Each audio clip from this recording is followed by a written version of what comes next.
Hello children, today I'm going to teach you the chapter A Baker from Goa by Lucia Rodrigues. It's basically a pen portrait of a traditional Goan village baker who still has an important place in his society. Nowadays we don't really talk about bakers as such.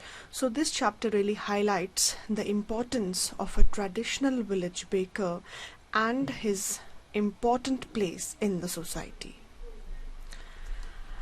Our elders are often heard, thinking fondly about the past, reminiscing nostalgically about those good old Portuguese days, the Portuguese and their famous loaves of bread. Those eaters of loaves might have vanished, but the makers are still there. We still have amongst us the mixers, the molders, and those who bake the loaves.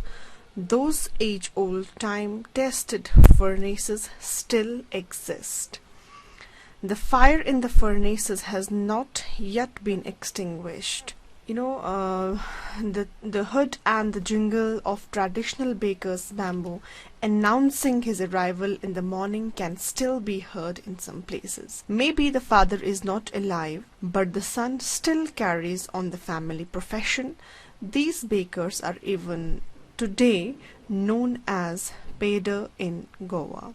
The author talks about the childhood days in Goa and says that during our childhood in Goa, the baker used to be our friend. The baker used to be a kind of person with whom the author was closely acquainted with. The baker used to be a companion and a guide. He used to come at least twice a day. He made his musical entry on the scene with jung jung sound of his specially made bamboo staff. He would greet the lady of the house with the good morning and then place his basket on the vertical bamboo. So this is the peculiar description about the baker. The author has described the baker in terms of a friend, a companion, and a guide. He's also talked about his timing, that he used to come twice a day. He used to make his entry in a different way. It was not a simple entry, rather he used to come with a musical entry and with a particular sound, jung jung sound. And then the lady of the house, they used to greet this person, they used to greet this important baker with a smiling, charming face, and they used to say good morning, and then he used to start his business. And we kids would be pushed aside with a mild rebuke, with a mild scolding and the loaves would be delivered to the servant. Basically, the traditional baker's bamboo, or maybe his arrival, it still can be heard in some places as described in the first stanza. And then it's very important important to mention here that once the baker was set out in the morning on his selling round, and then again when he returned after emptying his huge basket, the jingling sound of his bamboo woke us up from the sleep, and we ran to meet and greet him. And same is the case with the lady. The lady would come out and used to greet this baker, and then we kids would be pushed aside with a mild rebuke. Why was it that there was a mild rebuke? An expression of disapproval, a scolding. And the loaves would be delivered to the servant, but we would not give up. Of course not. We would climb a bench and peep into the basket somehow. The author says that still recall the typical fragrance of those loaves for elders and bangles for the children. Then what happened that then we kids, or as children, we did not even care to brush our teeth or wash our mouths properly. And why should we? Who would take the trouble of plucking the mango leaf for the toothbrush? And why was it necessary at all? The tiger never brushed his teeth. Hot tea could wash and clean up everything so nicely after all. So it's of course that the author talks about the rebuking and then the fragrance of those loaves, and he is still, and the images are still in the author's mind.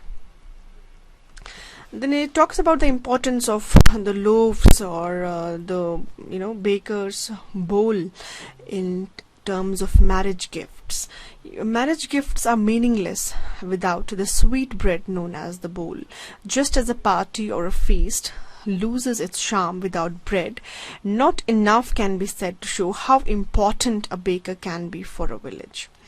The lady of the house must prepare sandwiches on the occasion of her daughter's engagement.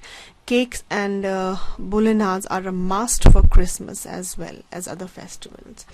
Then the author talks about the importance of these bowls or boulenas. Typically we call as basically the loaves.